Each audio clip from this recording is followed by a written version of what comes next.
You were inspired by Ethel Merman and Victor Moore. And what I guess the question is, what inspired you about them the most? What inspired you to jump into this business?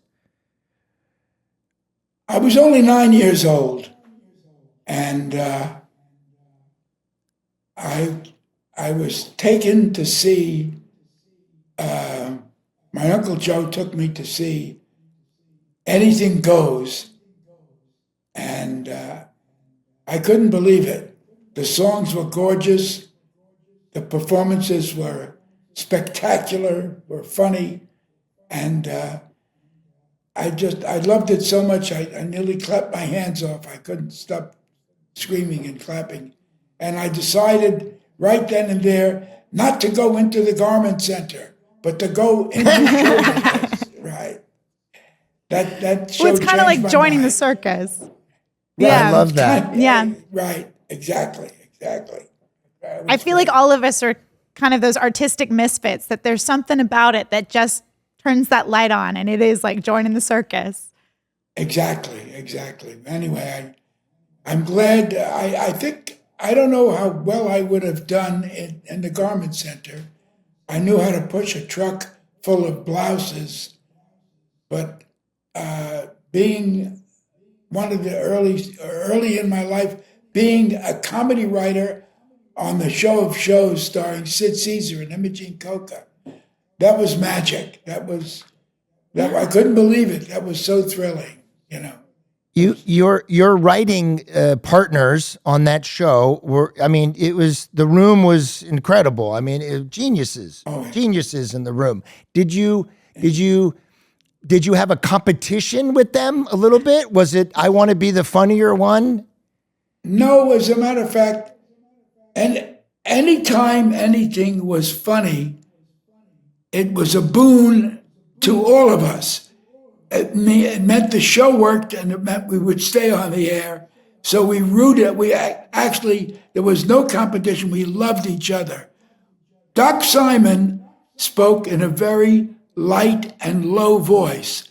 He sat next to Carl Reiner and whispered his jokes into Carl Reiner's ears. And Carl would stand up and say, "Doc's got it." We called Neil Simon Doc. I don't know why. His nickname was Doc. And Carl would always jump up and say, "Doc's got it." And it was always funny. And Larry Gelbart was a bit of a genius, fastest mouth in the West. And of course, when Woody worked with us, he was a terrific, modest, and he was a modest guy. He wasn't pushing his stuff, but Woody's stuff was always funny, always good.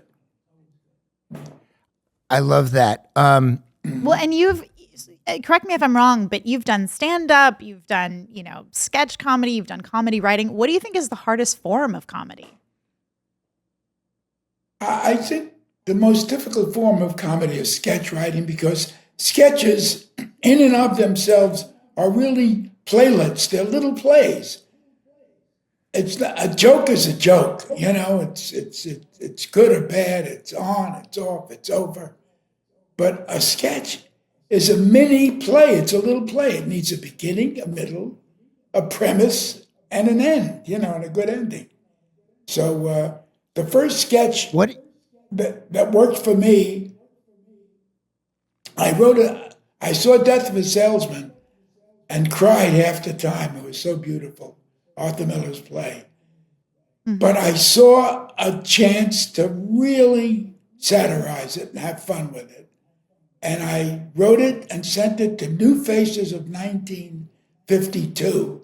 And by God, they loved it, and they put it in the show. There it was, the New Faces of 52, starring Ronnie Graham, Eartha Kitt, Alice Ghostly, Peter Lind. I mean, it was a terrific, wonderful. I can't tell you how well that show did on Broadway. I love that. And Mel, what do you like now? What entertains you? What are you checking out, other than rewatching all of your movies? Kidding. Well, aside from the housewives of New Jersey,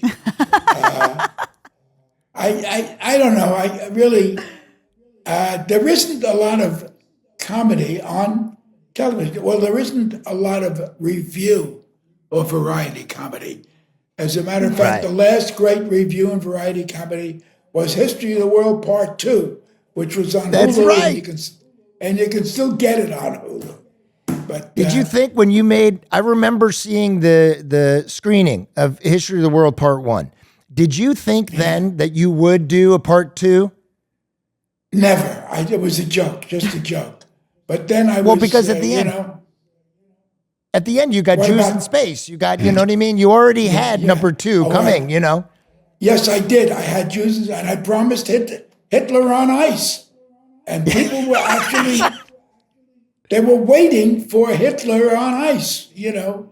And I put somebody in a Hitler costume, and he skated beautifully. And I got a lot of great letters saying, never knew Hitler was such a damn good skater, you know. A lot of people believed it.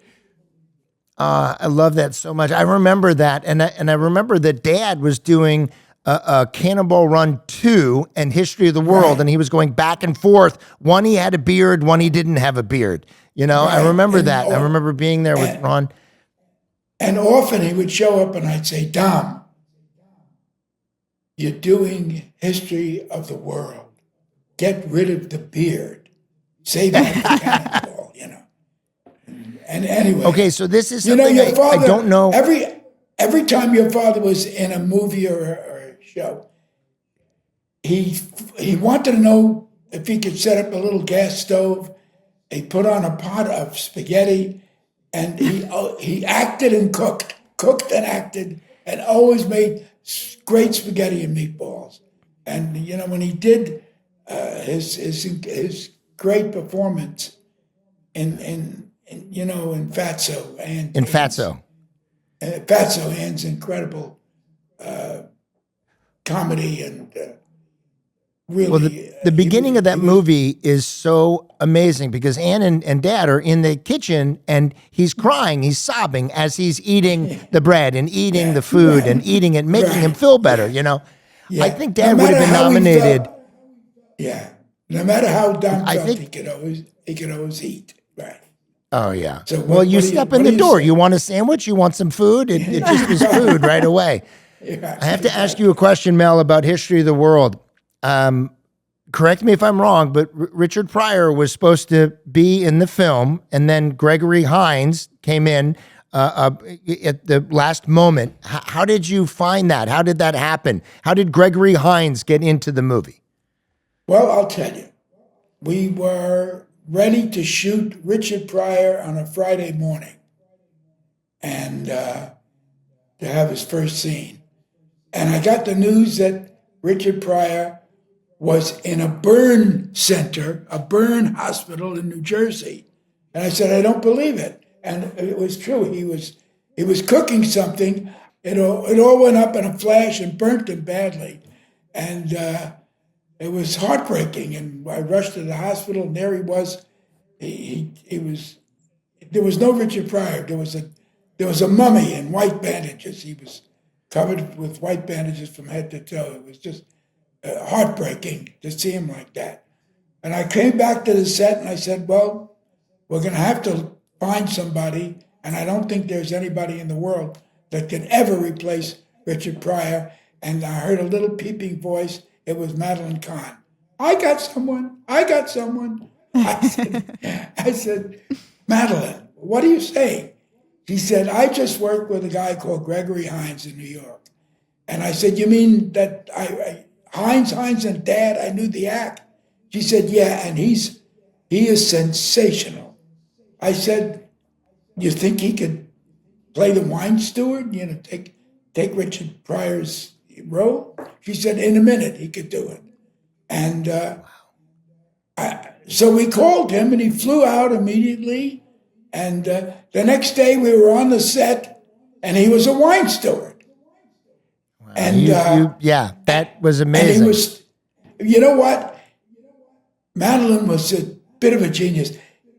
When he asks her, he's pouring wine into her goblet, and he says, "Say when," and she ad-libbed 8:30, and he just he broke up, and he was wonderful right from the beginning, and we were very lucky to get Gregory Hines doing his acting, his dancing, his general good nature, and wonderful talent.